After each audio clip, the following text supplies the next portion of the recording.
Welcome to another video tutorial on MMA strategies and tactics and techniques tip for the week. And today's video tutorial is going to cover again another clinch fighting slash grappling tutorial in reference to the knockout that Johnny Walker had in UFC Argentina in the Thai clinch that he was able to be successful in. Last week's video talked about the disadvantages and advantages to the three primary MMA clinches that are often trained in, used by MMA fighters: the Thai Plum Clinch, the underhooks, the overhooks. And I also talked about a different type of clinch that I would probably recommend if you're trying to stop any type of grappling or any type of takedown offense that could happen from a clinch. So you're probably wondering, what are the defenses? How do you escape? How do you defend? How do you counter from a Thai Plum Clinch? It's actually pretty simple. And so that's what this video is going to cover today. I'm going to leave the link in the description below of last video that I did on the three types of clinches and stuff, and how to create a much harder a structure for somebody to break down and to take you down, and more importantly, in order to enter and grapple with you here. So let's go ahead and get into the disadvantages to the Thai Plum Clinch. Okay, before we get started, the actual disadvantages of the Thai Plum Clinch or any grappling for that matter, I want to go ahead and just kind of reiterate and remind the common principles that should be followed if you're trying to have better counter grappling skills slash ground defense. So there are several areas of grappling we can go into. Offensive grappling, counter grappling, ground survival, grounding somebody to the ground, ground fighting somewhere two people are on the ground. But the clinch is pretty much the beginning part of whether you're successful from going down to the ground or not. Now, I also mentioned in last video that there's a major difference between grappling and balance attacks, and they don't necessarily have to happen together, although they do. Okay, so the common principles that are not followed through, that end up getting people entangled, are first and foremost is that most fighters are not mobile enough when they get into any type of clinch. Actually, they're not mobile before they clinch. They actually accept the clinch too much, meaning that we're facing off in here like this. Here, back up a little bit. And again, if he is a grappler and trying to come in, doesn't matter high or low in here, and he comes in at me in here like this, I just basically accept the grappling before I'm able to get out of this thing here like this, okay? And then when he does get in here and gets a hold of me in here, right, what ends up happening is that most fighters stand here and try to get in here and get in these underhook positions like this, and then they're trying to do things in here and soften the guy up with their legs, which has very little effect. And so the first principle is to not accept the grappling, is to be mobile in here, is to cause damage and destruction. So I talked about that a lot, and one of the techniques that I recommend is to use some kind of a barrier, or also known as what we call a ram shield, is to ram a hard weapon in so that it literally knocks this guy out or repels him back, or makes him think about coming in here. What that looked like from last time is he comes into me in here, right? I throw a hard elbow or a hard shield in here, and really just try to break this guy's collarbone or break this guy's face. One of those things driven into any part of his upper extremities in here, I guarantee you most people are not going to want to come in again like that if you time it right. So first and foremost is don't accept the grappling. Okay, stay mobile, move around, and ram something in. What I mean by moving around is in here is like, don't stand in front of somebody here right on their doorstep if you know this guy's a grappler, particularly if you got a fence, a cage behind you in here. Okay, you should be moving in here. So if my perception is right in here, and I know this guy's a grappler, and I want to not entangle with him or not allow him to initiate a close range charging attack, which is going to eventually end up in a clinch in here, is that as he comes in here, I need to start even moving immediately in here like this. All right, coupled with good striking skills. So I need to make sure that as he comes in here, as I move, I have barriers in here like that it can ram, or at least make him think if he comes in, he's going to run into a pole as he comes in, not just stand in front of me, in front of him here, and just let him kind of just, okay, he'll come in and I'll just accept the clinching. So too much Too much staying, being stationary is the first principle.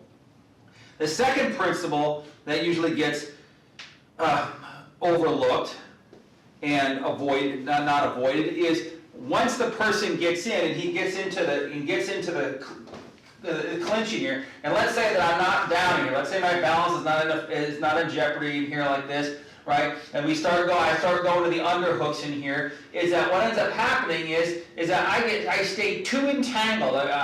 I'm trying to figure out too many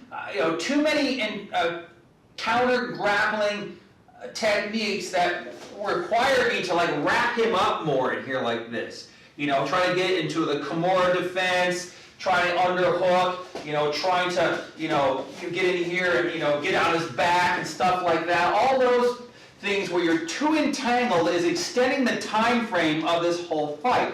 Remember, if the goal for you is, if you're looking to escape any clinch or any grappling, is you don't want to be entangled any longer than you have to. If you find yourself entangled, you want to think, okay, what is the minimum amount of entanglement that I really need to be in, even though I have to grapple back for a moment. So I'm not saying you don't entangle, but what I'm saying is don't tie yourself into like, a huge knot and then figure out, okay, darn, that's not working, I have to get out. That's why I emphasize the ram shield on the way in, because as he comes in here like this and I slam him in here like this, right? Let's just say that this didn't knock him down, right? It hurt him in here. But there's a barrier between him and I. So if he wraps his other leg, his arm around me in here, right? If I got this thing, there's no way that he can suppress my skeletal structure, my tricep bone in here. There's no way that he can power through this. Okay, if he drops down real quick in here, I'm going to drop this thing down here with him as long as his structure is in place. I can pry him away. I can really throw a punch right in here like this. Okay? So I want to minimize the entanglement when I'm in the clinch in order for me to maintain a somewhat separation. I don't want a unified mass. Remember, as soon as our upper bodies get in here like this, our hips come together, we become unified. All he has to do is just lean me outside my base, lean me here, and I'm going to tip over and he's going to come down with me. But if I got my hips away in here, right, and particularly if I got my chest away in here, it's very hard if he pulls me in. It's very hard for him to pick me up and throw me. Okay, think about it. Nobody's carrying, you don't carry your kids out here like this. You don't pick up 45-pound plates or 100-pound dumbbells and go, here you go. Everything isn't very close. Everything has to come to the center of mass. You just don't have the shoulder strength to do that. Okay, so entanglement, being too entangled, is the second principle that gets violated. The third principle that gets violated is not having a good enough striking arsenal once you find yourself in the clinch.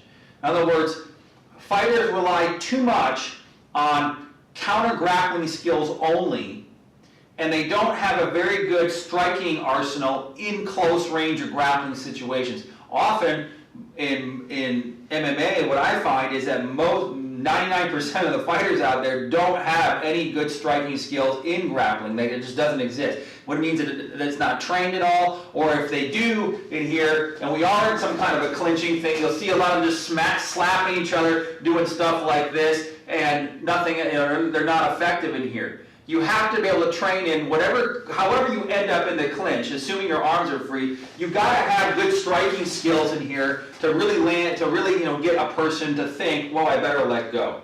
So that's the third common principle. The fourth common principle that's usually, this is more of a perceptual one trained in, is that when we get into a clinch or grappling, or when we find ourselves in a, particularly like a, well, I'm just going to say in a grappling situation, is once we get in, go ahead and clinch with me here again, once we get into a clinch, is like, a lot of fighters think, okay, just because he's clinching, now it's grappling mode. You'll see this a lot up against the fence, like, we're watching this thing and, okay, he's sitting here, I throw a knee strike at him, and then he throws a knee strike at me, right? And I do another one to him, and he does something else to me in here, and I have to grapple with this person. Okay, so accepting the grappling too much and trying to and like kind of going into this move-oriented thinking, like, okay, in the middle of the octagon, we're kickboxing. And then when I get him, kind of, into the corner a little bit, and now we're grappling. Now when we get on the ground, now it's jiu-jitsu. And now when we get to this position, now it's only trying to get a choke. So too much move-oriented thinking, being too familiarized skill sets that you think that you only can apply in certain areas of the fight. And those are the common principles here. So now since I covered that, let's go ahead and get into the disadvantages of the Thai Plum Clinch.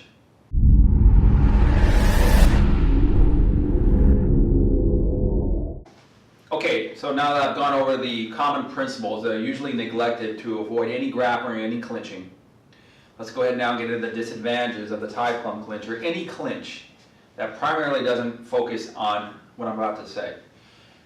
Any clinch that does not lock down a person's ability to rotate their torso, okay, or inclinate their torso.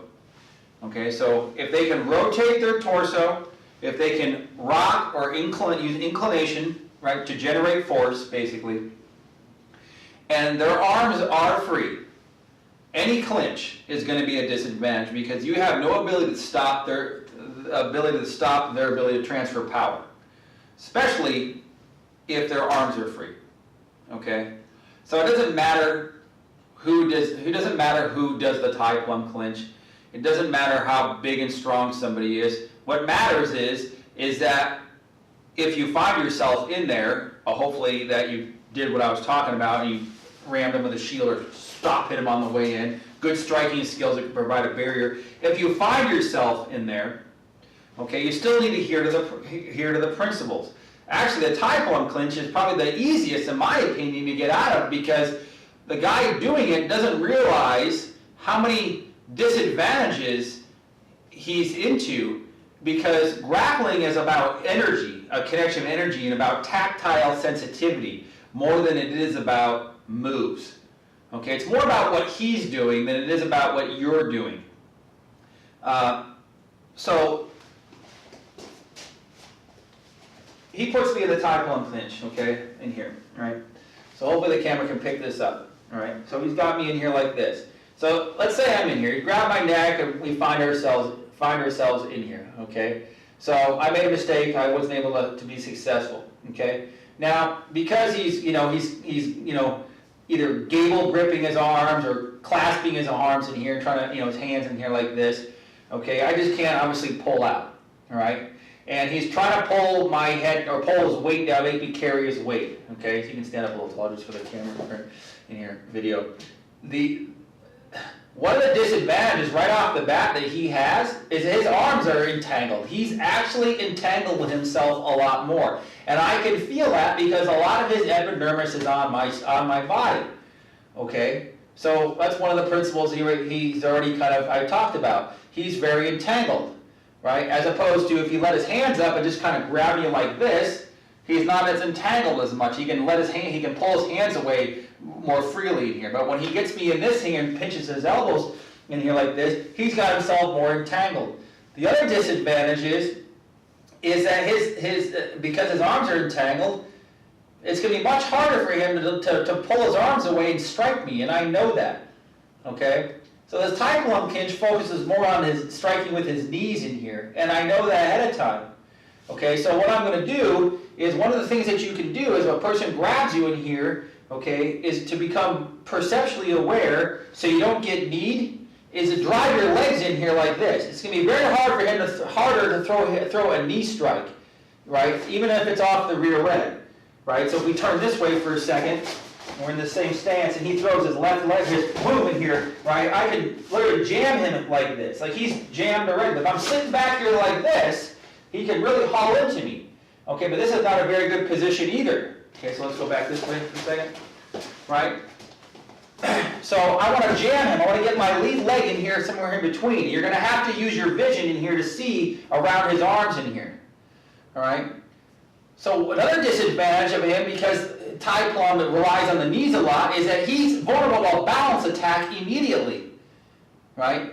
So if I'm holding on to him in here like this and tie him up in here, and he goes to throw a knee strike, right? He's off balance immediately, and I know that. That's so freaking simple. I don't know why people don't see that. As soon as you pick your legs off the ground, I'm going to push you backwards or throw you, because I know this is your primary go-to. Okay, so let's do your right leg here again. Easily, right? Throw fast. Okay, go ahead, do it again.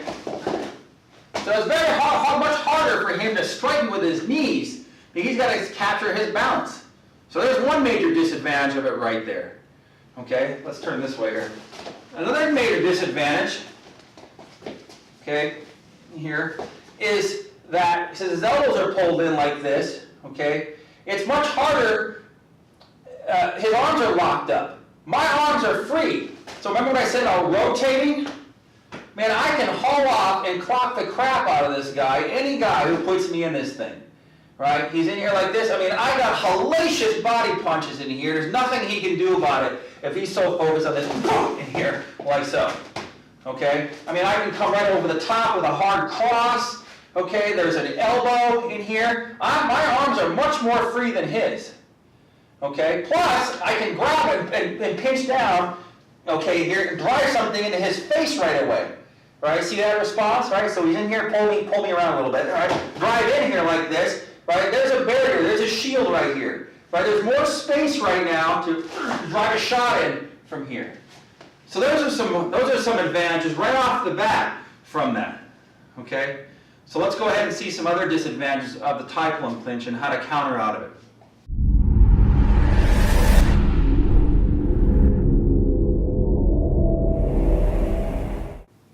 Okay, so I've gone over at least two big disadvantages of the Thai Plum Clinch and some advantages that you have over that, right? Balance attack is one of them. So anybody who's going to try to use their knees in here and pull you in or lift their legs off the ground, they're always vulnerable to a balance attack. And balance attack is one of the 8 ways of attack.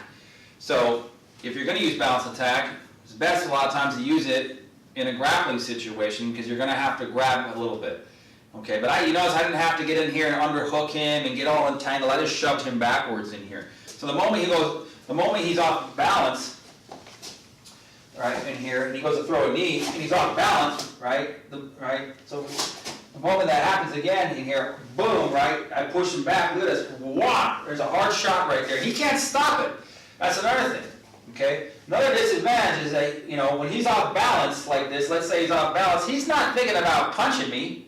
He's thinking about capturing his balance. He's thinking about how do I hold on to the guy's neck and get these knee strikes in again. And as I get some little space in here, wham! There's a hard shot right there coming right like that because he can't extract his arms back in time to block.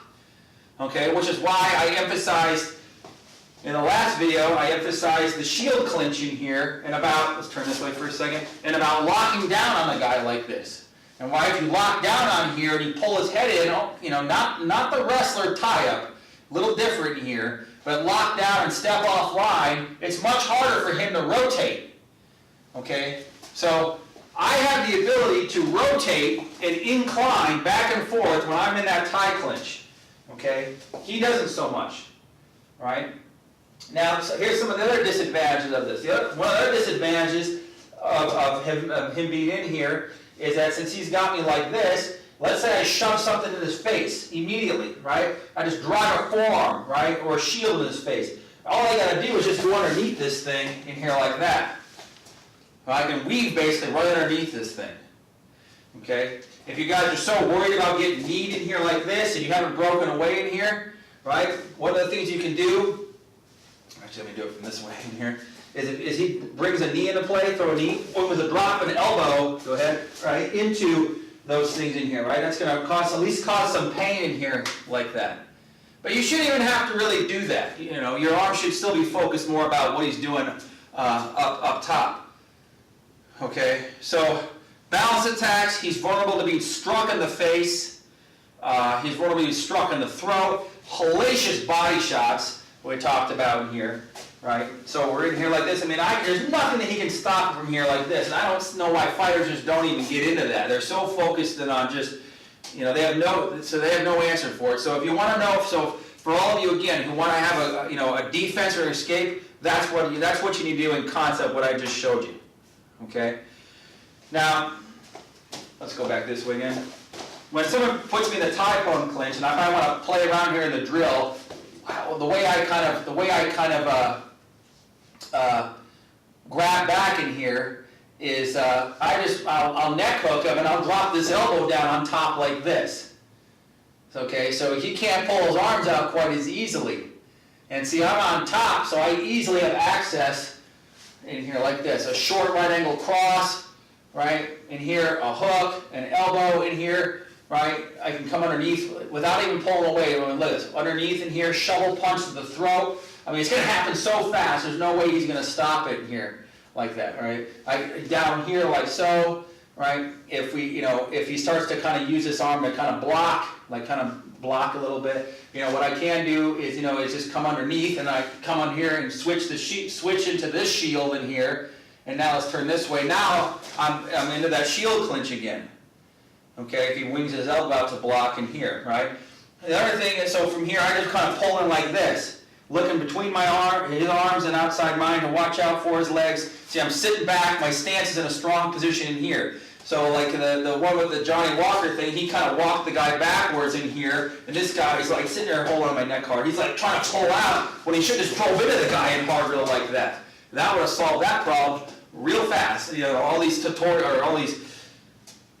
after fight things about how the guy's tall and stuff. It doesn't really matter at that point, unless the guy's like 8 feet tall and you're 4 feet tall. It really doesn't matter.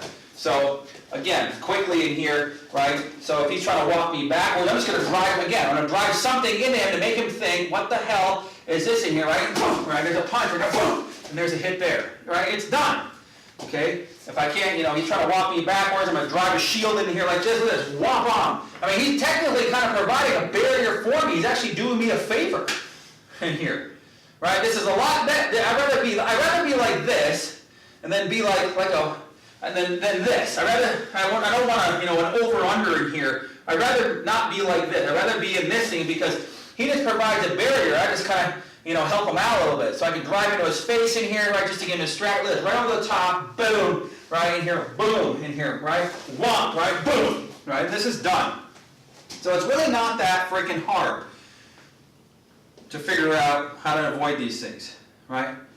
Remember, again, I want to try to minimize the entanglement. I want to try to stay mobile, okay? So even though a percentage of my mobility is gone, I just don't want to sit here and just be locked down either. I want to still move a little bit because any kind of movement that I do, he's always wondering what the hell I'm going to do. So if I'm moving around in here a little bit like this, he's trying to pull me around in here, I'm just going with him a little bit, nothing crazy in here, but he has no idea. If I step to the right here, right, there might be a strike coming right from over here. He's got no idea what may or may not happen. So there's all kinds of, drawing attacks that I can do in conjunction with striking or balance attacks or energy work in here. Okay? So those are the primary, advantages that you can do against somebody putting you in a Thai Plum Clinch.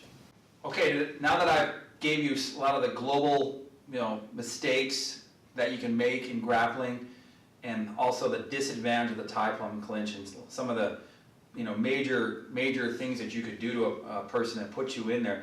Again, I want to remind you, you want to avoid the grappling as much as possible. So people are also going to ask, okay, in this video, how do you avoid, getting into the Thai? Because there's all kinds of ways you could end up in a clinch.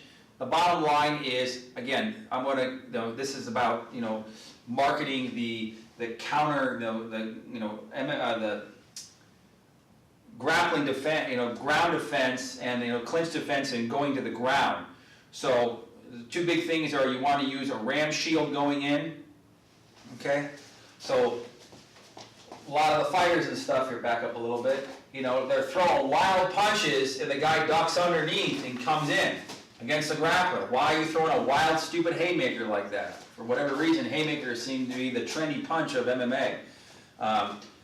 They just stand here like this, and they throw just one power strike. Here it comes in here, and what do you want? They go down. Of course you're going to go down. Your center lines open up.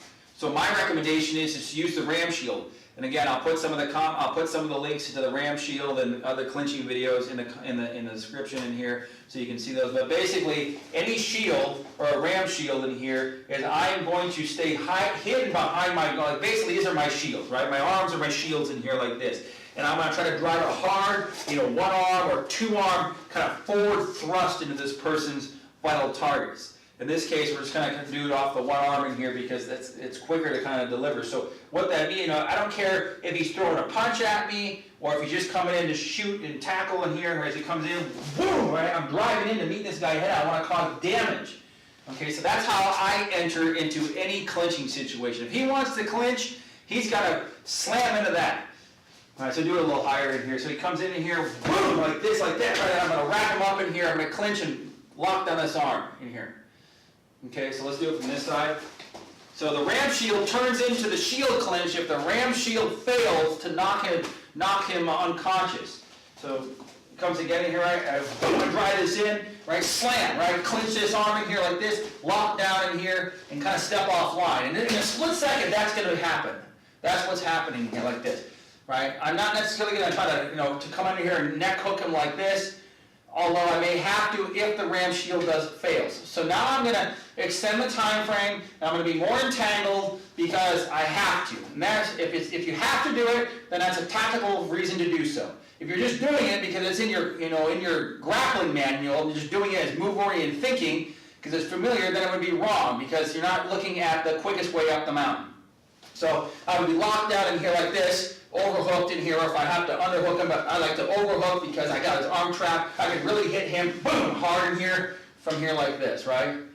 Okay? And then obviously on this side, it would look from, here. We'd be in this position here, like this, or I'd be over here, and I'd be grabbing a chunk of tricep in here. I'm just kind of pinching in here like this. I'm trying to keep space so I can fill this void, bam, in here like this. Right? I can deliver hard range, boom, boom, in here like this. Boom, boom, right? Wham if I need to in here. And there's no way that he's going to compress through my bone structure as long as it's sitting right here. Right? Now if I end up like this, sure, he can collapse it. Right? Because I'm in a V. I need to be in an L. Right? Or if I overshoot it, yes. Okay? Then that can happen. But if I keep it in tight in here like this, okay, then he can't. Or I can go behind, again, I can go behind two arms in here, boom, in here like this, right? And then grab an arm in here like so, and bang, bang, okay?